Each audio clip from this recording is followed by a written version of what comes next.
अस्सलामुअलैकुम viewers, acute मील की kitchen में आपको खुशामदीद करती हूँ एक दफ़ा फिर। आज जो रेसिपी मैं आपके साथ शेयर कर रही हूँ वो है मांडा पट्टी की, जिसके साथ हम रोल, समोसे, बॉक्स पैटीज़ और बहुत सारे आइटम्स प्रिपेयर कर सकते हैं। इसके लिए जो इंग्रेडिएंट्स चाहिए वो मैं आपको नोट करवा दूँ। आप क्वांटिटी अपने हिसाब से बढ़ाइएगा जितनी आपको ज़रूरत हो। आप 1 कप मैदा ले लूँ, मैं अभी जो ले रही हूँ वो आप उसको देखिएगा। उसके बाद आपको जितनी ज़रूरत हो आप उस हिसाब से रेशो यही रखना है हमें। 1 कप मैदा है मेरे पास, नॉर्मल जो वाइट फ्लावर होता है, और पानी जो है वो रिक्वायरमेंट जितनी होगी गूंदने के लिए मुझे इस्तेमाल करनी होगी उस वक्त मैं इसमें करूँगी। और ये जो देख रहे हैं आप, ये 1 अंडे की है सफ़ेदी।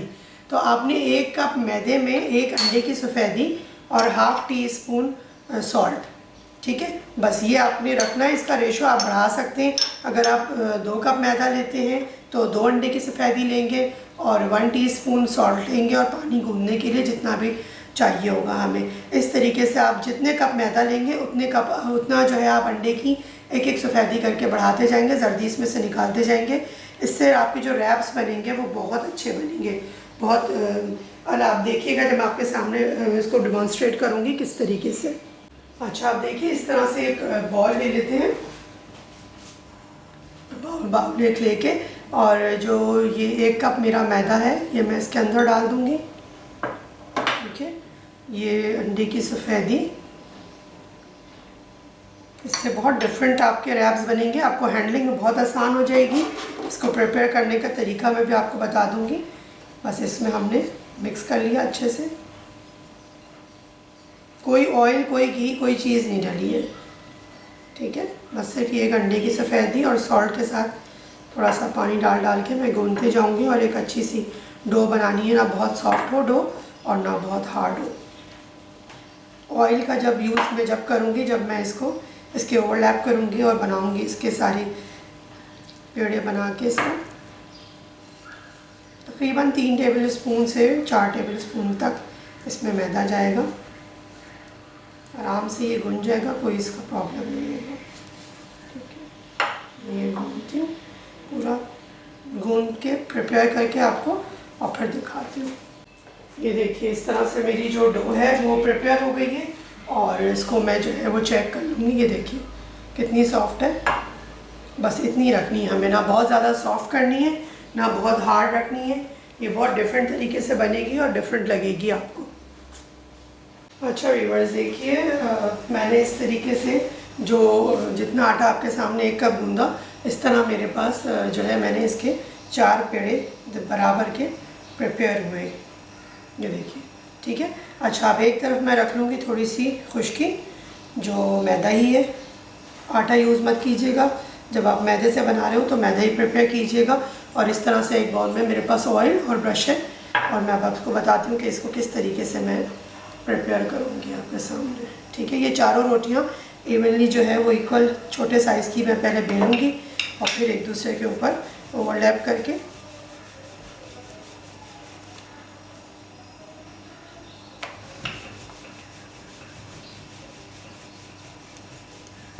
इतने साइज़ की मैं बेल के और इसको साइड में रख दूँगी, और फिर मैं इसी तरीके से दूसरी बेलूँगी।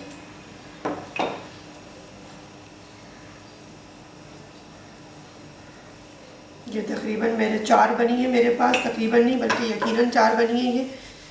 और मैंने इवनली इसको डिवाइड कर दिया ताकि बराबर के पेड़े और बराबर की बन जाए। साइज़ आप चेक करते रहिए कि वो बिल्कुल ओवरलैप, देखिए एक दूसरे के ऊपर आ रही है ना, तो एक जैसी हो रही है। कोशिश करें कि उतनी बेलें कि ये एक जैसी ही रहे। ये देखिए थोड़ा सा फ़र्क आ रहा है, थोड़ा सा। मैं इसको दोबारा बेलती हूँ। बस इस तरीके से मैं ये चारों रोटियाँ बेल के और एक तरफ करती हूँ, फिर आपको प्रोसेस बताती हूँ मज़ीद के क्या होगा इसमें। अच्छा व्यूअर्स, देखिए इस तरह से मैंने ये चारों बेल ली है, ये देखिए सेम साइज़ की, ये 1 2 3 और ये 4। अच्छा, अब मैं क्या करूँगी कि ये तीनों को मैं हटाती हूँ इधर, और आपको बताती हूँ कि किस तरीके से इसको मैंने प्रिपेयर करना है। एक तरफ आप ये जो खुश्की है इसको फैला के रखें, किसी प्लेट में रख लें, जो आसान तरीका है। अब हम इसको क्या करेंगे, इसको ब्रशिंग करेंगे, इसके ऊपर अच्छे से ऑयल लगा देंगे। उससे क्या होगा, जो ये प्रोसीजर है ये करने से आपकी जो रोटियां हैं वो आराम से निकल आएंगी एक दूसरे के ऊपर से, आपको कोई प्रॉब्लम नहीं होगी। बस अब आप देखिए 2 तरीके, ये तो एक ही है कि आप इसने ऐसे करा और खुश्की को ऐसे छिड़क दिया। उसमें क्या होता है, बाज़ दफ़ा लगती है, बाज़ दफ़ा नहीं लगती। तो मैं इस पूरी रोटी को उठा के खुश्की के ऊपर ऐसे कर दीजिए और ऐसे लगा दीजिए, ठीक है। ये मैं एक तरफ करती हूँ, साइड में ये प्रिपेयर हो गई मेरी, और इसी के ऊपर बल्कि मैं दूसरी रख लेती हूँ। ये देखिए, कोशिश कीजिए कि जब हम ये स्टेप कर रहे हो तो सारी रोटियाँ हमारी जो है वो एक दूसरे के ऊपर बराबर रहें। बस इसको दूसरी को भी इसी तरह से ब्रश करना है, अच्छे से ऑयल लगा दीजिए, बहुत ज़्यादा ऑयलिंग मत कीजिएगा। बस इसको दोनों को फिर उठा के मैं खुश्की के ऊपर ऐसे रखूँगी और इसको मैं आपको ये प्रोसीजर दिखा दूँ सामने करके, ताकि आपको आइडिया हो जाए कि मैं किस तरीके से कर रही हूँ। इसको आपने फैला लिया खुश्की को, मैं इसको जो ऑयल लगी हुई सरफेस है इसको मैं पूरी इसके ऊपर डाल के ऐसे करके और इसको उठा लूँ। इस तरह से खुश्की आराम से लग जाती है, कोई प्रॉब्लम नहीं होती है। एक मैं आपके सामने और प्रिपेयर कर दूँ। ये देखिए रोटी आपने रखी, इसके ऊपर मैंने ऐसे ऑयलिंग करी,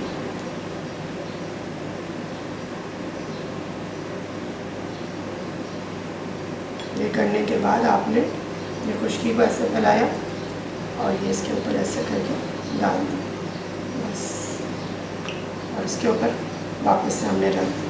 फिर ये जो घी वाली रोटी है इसको भी मैं इसी तरीके से बेल के और आपको दिखाऊँ। ये देखिए, इससे क्या होता है, इवनली सारी जो खुश्की है वो लग जाती है और छिड़कने पे हमें ये होता है, मुझे ऐसा इजी लगता है, आपको वो इजी लगे तो आप वो कर लीजिए कि वो प्रॉपर नहीं लगती। फिर जब हम उसको फैला रहे होते हैं तो ऑयल भी साथ में सिमट के इस तरह लगने देंगे, कहीं लगी और कहीं नहीं लगी। ये देखिए इस तरह से।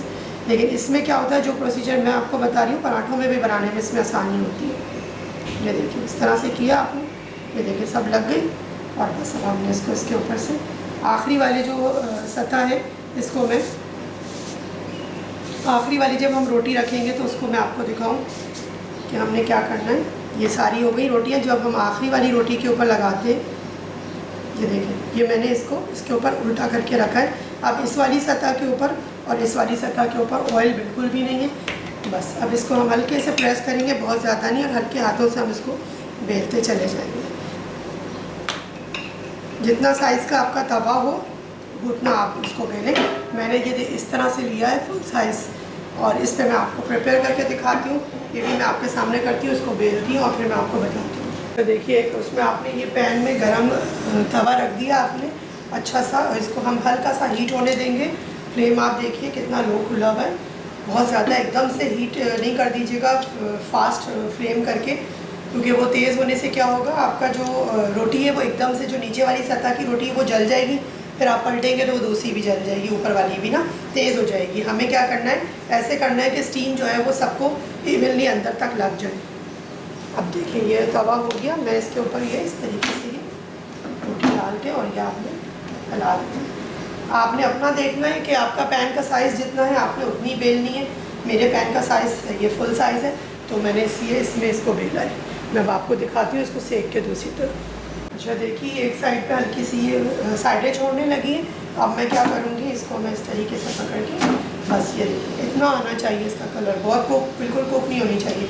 दूसरी साइड पे भी इसी तरह से कुक होती है, फिर मैं आपको दिखाऊँ। ये देखिए इस साइड पे ये हो गया था, मैं दूसरी साइड पर लटती हूँ इसकी। माशाल्लाह से देखें दूसरी साइड भी हो गई और ये खुद ब खुद अभी से ही अलग होनी शुरू हो गई है। ये देखिए किस तरीके से ये सारी अलग हो रही है। बस फ्लेम करती हूँ ऑफ और आपको प्रेजेंट करके दिखाती हूँ। ये देखिए माशाल्लाह से ये प्रिपेयर हो गई है और ये देखिए कितने आराम से ये जो है निकल आया इसका। अभी ज़रा ये गर्म है, ये देखिए आराम से एक एक इसकी ये अलग होती चली जाएगी लेयर। ये देखिए कोई भी इसको आराम से प्रिपेयर कर सकता है। जो मैंने आपको अंडे की सफ़ेदी वाली टिप दी है, ये देखिए अभी मैंने निकाली भी नहीं दूसरी रोटी, और ये देखें ये तीसरी और ये फोर्थ लेयर हमारी निकल आई आराम से। ये देखिए ये 1, ये 2, 3 और ये 4। ये देखिए आपके सामने रेडी है। अब मैं इसकी कटिंग करके आपको दिखाती हूँ डिफरेंट शेप्स में, किस तरह से इसकी कटिंग आराम से इजीली हो जाएगी।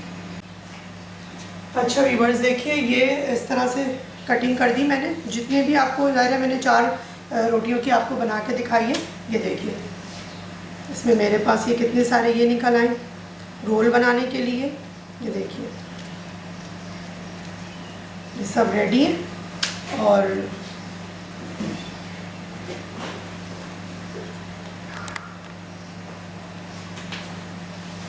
समोसा पट्टी आप देखिए, ये देखिए ये भी रेडी है। अब आपकी मर्ज़ी है, इसको थोड़ा सा और फिनिशिंग करना है आपने, इसकी साइडें एजेस जो हैं हम थोड़े से वो कटिंग कर देते हैं। जो आपको शेप चाहिए, बॉक्स पैटीज़ के लिए चाहिए, आपको समोसा पट्टी के लिए चाहिए, आप इसको आराम से बनाइए और फ्रीज कीजिए और रख दीजिए। ये बिल्कुल आपस में ना चिपकेंगी, ना कोई आपको बनाते वक्त प्रॉब्लम देंगी। ये देखिए कितने आराम से हमारा, आपको जो समोसे का फिलिंग करनी है वो आपने आराम से इसके अंदर फिलिंग करी। और ये देखिए